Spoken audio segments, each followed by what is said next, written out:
A manhã começava como qualquer outra manhã no Vaticano. O sol ainda não tinha nascido completamente sobre Roma. As pedras antigas guardavam aquele silêncio que só existe em lugares onde a história foi escrita em dobro. E nos aposentos papais, Albino Luciani ainda estava vivo, ou pelo menos era o que todos pensavam que ia acontecer naquele dia. Às 5:30 da manhã, do dia 28 de setembro de 1978, a irmã Vincenza entrou naquele quarto. Ela entrou para fazer o trabalho dela, para chamar o Papa para o café da manhã. Ela não sabia o que ia encontrar. Ninguém sabia. Não havia razão para pensar que algo estava errado. Luciani tinha ido dormir canquilai normal. Tinham conversado à noite sobre coisas simples. Nada fazia pensar que aquela seria a última noite dele. Quando ela abriu a porta, a luz do corredor invadiu o quarto escuro e ali estava ele, Albino Luciani, o primeiro papa a usar o nome de 2 papas anteriores, o papa das 2 mãos estendidas, o papa que sorria para todos, o papa que prometia ser diferente, o papa que estava morto. E ele não estava morto de qualquer maneira. Ele estava morto de um jeito que deixava perguntas, muitas perguntas.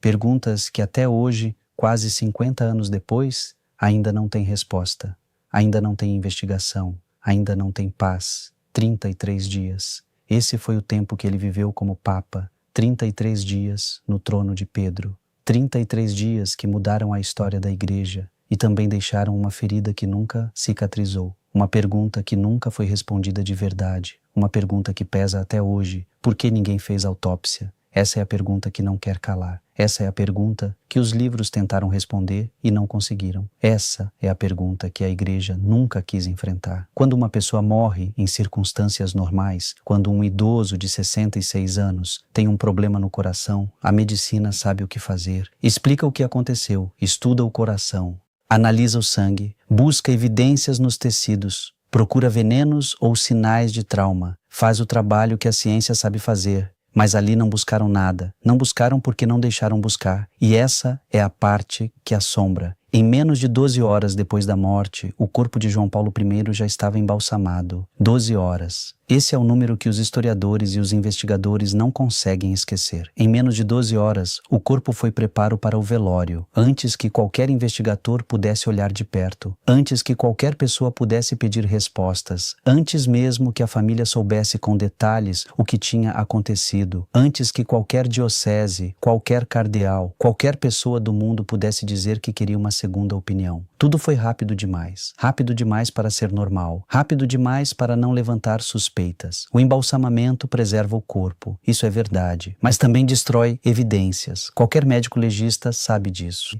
Qualquer investigador sabe disso. Quando você embalsa um corpo antes de fazer uma autópsia, você está destruindo a possibilidade de saber a verdade. Está apagando pistas antes que alguém possa olhá-las. Você está eliminando a chance de examinar os tecidos, de analisar o sangue, de procurar substâncias que não deveriam estar lá. O corpo foi podgotovlen antes que alguém pudesse fazer as perguntas que precisavam ser feitas. E aqui está o ponto central. Ninguém pediu autópsia. Ninguém insistiu nela. A causa oficial foi infarto do miocárdio. O peito que parou de funcionar, o coração que não aguentou a pressão do trabalho. E todos aceitaram isso. A Igreja disse que foi um coração que cedeu. E o mundo aceitou, porque era mais fácil aceitar do que perguntar por que não perguntaram mais. Era mais fácil acreditar na versão oficial do que admitir que algo podia estar errado. Mas a história não acabou quando aceitaram a versão oficial. A história só começou a ficar interessante quando pessoas começaram a fazer perguntas que não deveriam ser feitas. Em 1984, um livro apareceu nas livrarias do mundo inteiro. O título era In God's Name. O autor era David Yallop. E o que ele escreveu fez o mundo inteiro virar a cabeça. Yallop não era um lunático. Não era um teórico da conspiração maluco que vê fantasmas em todo canto. Ele era um investigador. Um escritor sério que passou anos pesquisando arquivos, falando com fontes dentro do Vaticano, tentando entender o que aconteceu naquela manhã de setembro. Ele tinha credenciais, tinha metodology, tinha respeito no mundo jornalístico. E o que ele encontrou foi perturbador. O que Yallop encontrou foram inconsistências. Ele documentou datas que não batiam. Ele mostrou timeline que não encaixavam. Ele ouviu pessoas que estavam lá nos momentos importantes e disseram coisas que não combinavam com a versão oficial. pessoas que estavam perto do Papa naquela noite, pessoas que viram coisas que não deveriam ter visto, pessoas cujas histórias tinham buracos. A conclusão dele foi dura. Yallop acredita que João Paulo I foi envenenado. Não foi um coração que parou, foi alguém que fez esse coração parar de propósito, alguém que deu a ele uma substância, alguém que sabia que aquilo ia acontecer e alguém que preparou tudo para que a morte parecesse natural. Ele não inventou essa teoria do nada, ele baseou em evidências, em pessoas que falaram, em fatos que não combinam, a rapidez do embalsamamento, a falta de investigação, o momento da morte, poucos dias antes de uma reunião importante sobre o Banco do Vaticano, a ausência de qualquer pedido de autópsia por parte de quem estava perto. Yallop conectou as peças e chegou a uma conclusão que a Igreja nunca quis examinar de verdade, nunca quis aceitar, nunca quis investigar a fundo. Mas a história não é simples, porque existe outro lado. Existe John Cornwell, um escritor e investigador que também passou anos olhando para esse caso. Em 1989, ele publicou Thief of the Soul. A conclusão dele foi diferente. Cornwell acha que João Paulo I morreu de causas naturais. Ele acha que o coração realmente parou. Ele acha que não houve envenenamento. Ele acha que Yallop errou ao tirar conclusões precipitadas. Ele acha que a falta de autópsia foi negligência, não conspiração. Ele acha que a morte foi trágica, mas natural. A diferença entre Yallop e Cornwell não é uma diferença entre um investigador sério e um lunático. Os dois são sérios. Os dois pesquisaram. Os dois trabalharam com fontes. Os dois chegou a conclusões diferentes. E essa é exatamente a força do problema. Se dois investigadores sérios olham para os mesmos fatos e chegam a conclusões opostas, isso significa que faltam fatos, faltam evidências, faltam respostas, faltam os elementos básicos que permitiriam saber a verdade. Se tivessem feito essa investigação na época, não estaríamos discutindo até hoje se foi crime ou se foi destino. Não estaríamos escolhendo entre Yallop e Cornwell. Teríamos a verdade. A verdade real, não a verdade imaginada por investigadores que tentam reconstruir o passado sem os elementos necessários. E aqui está o que torna tudo isso mais grave. Mais do que as teorias, mais do que os livros, mais do que o debate entre Yallop e Cornwell. João Paulo I não era apenas um papa que morreu. Ele era um papa que queria mudar coisas. Ele tinha planos, ele tinha intenções e ele tinha pouco tempo para realizar qualquer coisa. Albino Luciani foi escolhido em agosto de 1978. E desde o primeiro dia, ele falou sobre reforma. Não reforma cosmética, não reformas de aparência, reforma real. Especialmente no Banco do Vaticano, o IORI. Esse banco que sempre foi envolvido em escândalos, que sempre foi objeto de perguntas sobre transparência, que tinha relações com dinheiro de origem questionável, que era investigado por bancos de diversos países. Luciani queria abrir esse banco para escrutínio. Queria saber onde o dinheiro estava indo, queria colocar regras, queria transparência, queria que o banco servisse à missão da igreja, não que a igreja servisse ao banco. Isso não é teoria, não é especulação. Biógrafos que conversaram com pessoas próximas a ele documentaram essas intenções. As pessoas que trabalharam com ele, que o conheceram those 33 days, todos dizem a mesma coisa. O Papa queria mudanças profundas, queria cortar privilégios, queria accountability, queria que as finanças da igreja fossem limpas, e ele tinha apenas 33 dias para fazer isso. 33 dias que acabaram antes que pudesse tomar qualquer medida concreta, antes que pudesse reunir o conselho que ia examinar o banco, antes que pudesse falar publicamente sobre o que pretendia fazer. Não estou dizendo que isso prova assassinato. Não sou investigador, não tenho provas, não tenho acesso aos arquivos, mas contexto importa. Quando você tem alguém que quer mudar uma estrutura de poder enorme, alguém que quer accountability em um lugar que nunca teve accountability, e essa pessoa morre sem investigação, e essa morte acontece em 12 horas, e ninguém pergunta por quê. Esse contexto não desaparece, esse contexto pesa, esse contexto fica no ar como fumaça que não quer sair. E o que torna tudo ainda mais difícil de entender é o que aconteceu depois. Em 2022, 44 anos depois daquela manhã, Papa Francisco beatificou João Paulo I. A igreja disse que ele foi um homem de Deus. A igreja disse que ele viveu uma vida de santidade. A igreja celebrou a memória dele. E eu não questiono isso. Luciani pode ter sido um homem santo. Os relatos sobre ele são de alguém genuíno, alguém que queria servir, alguém que era diferente dos papas anteriores em vários sentidos, alguém que sorria de verdade.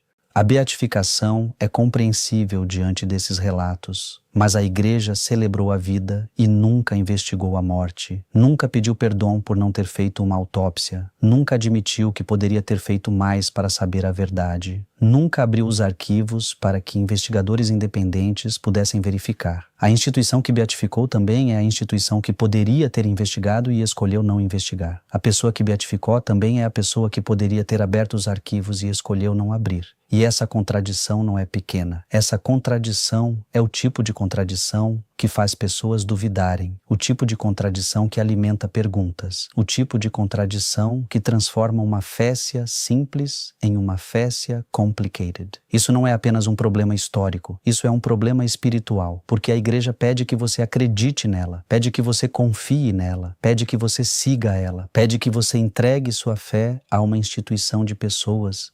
Mas quando essa instituição não busca a verdade sobre coisas que aconteceram dentro dela, o que ela está dizendo para você? Que a verdade não importa tanto quanto a imagem? Que a estabilidade é mais importante que a justiça? Que algumas perguntas são perigosas demais para serem feitas? São Bernardo de Claraval, esse místico do século XII, deixou escritos que poucos leem hoje. Mas o que ele escreveu sobre a igreja ainda ressona. Ele usou uma imagem que ficou famosa, a imagem da videira. Ele disse que a igreja é como uma videira, uma planta que precisa de poda para dar fruto. Se você não poda, os galhos ruins tomam conta. Os galhos podres tomam a seiva que deveria ir para os frutos bons. E a videira inteira sofre. Os frutos que deveriam ser doces ficam amargos, ou não nascem de todo. A poda não é crueldade, a poda é cuidado. Cortar o que está podre para que o que está vivo possa crescer. O silêncio sobre a morte de João Paulo I é um galho podre, é um galho que não foi cortado.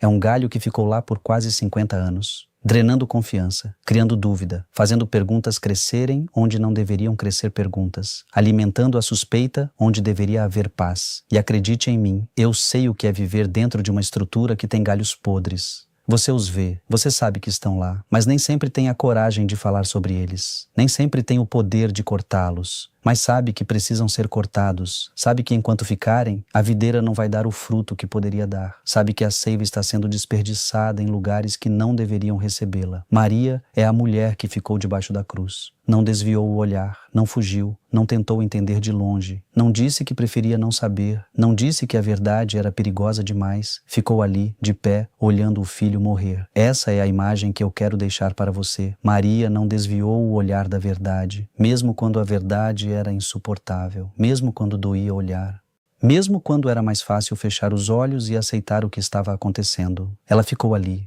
olhou, viu e carregou o que viu pelo resto da vida. A igreja precisa de pessoas assim, precisa de olhos que não desviam, mesmo quando a verdade é incômoda, mesmo quando revela coisas que preferiríamos não saber, mesmo quando expõe os nossos próprios silenciamentos, mesmo quando mostra que estávamos errados, mesmo quando custaker to acknowledge. Por isso, eu quero propor algo concreto, não apenas reflexão vazia, não apenas pensamento abstrato, ação espiritual, uma novena de 9 dias, uma forma de levar essa história para a oração e deixar que Deus faça o trabalho que nós não fizemos. 9 dias, uma intenção por dia, um foco para cada jornada de oração. Dia 1, oremos pela memória de João Paulo I, por Albino Luciani, o homem que quis mudar as coisas e morreu sem poder mudá-las, que morreu sem saber se suas intenções iam dar certo, que morreu com perguntas sem resposta. Que Deus o receba com a alegria que ele mereceu em vida. Que a memória dele seja honrada com mais do que palavras. Dia 2. Oremos pela coragem do Papa atual, Papa Leão.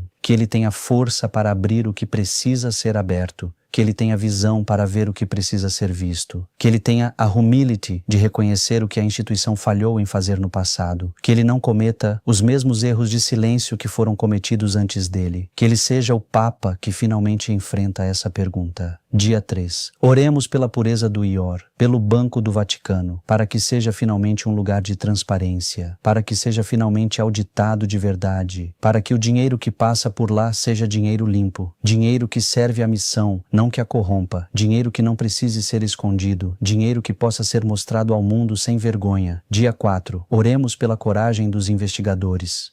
por quem ainda pesquisa, quem ainda pergunta, quem ainda busca os arquivos que estão trancados, para que não parem, para que a verdade que eles procuram seja encontrada, para que o trabalho deles não seja em vão, para que alguém, em algum lugar, ainda tenha a determinação de Yallop e Cornwell e todos os outros que tentaram entender. Dia 5. Oremos pela família de João Paulo I, por quem ficou sem respostas, por quem teve que aceitar uma versão sem ter a chance de questioná-la, por quem carrega essa dor em silêncio há quase 50 anos, por todas as famílias que nunca vão saber o que aconteceu de verdade com alguém que amavam, para que Deus seja o consolation que a verdade humana não pôde ser. Dia 6. Oremos pela verdade nas instituições da Igreja, para que sejam lugares onde a verdade é mais importante que a imagem, onde a transparência é mais importante que a estabilidade, onde a justiça é mais importante que a conveniência, onde as perguntas são bem-vindas, não temidas, onde ninguém precise calar para proteger a instituição.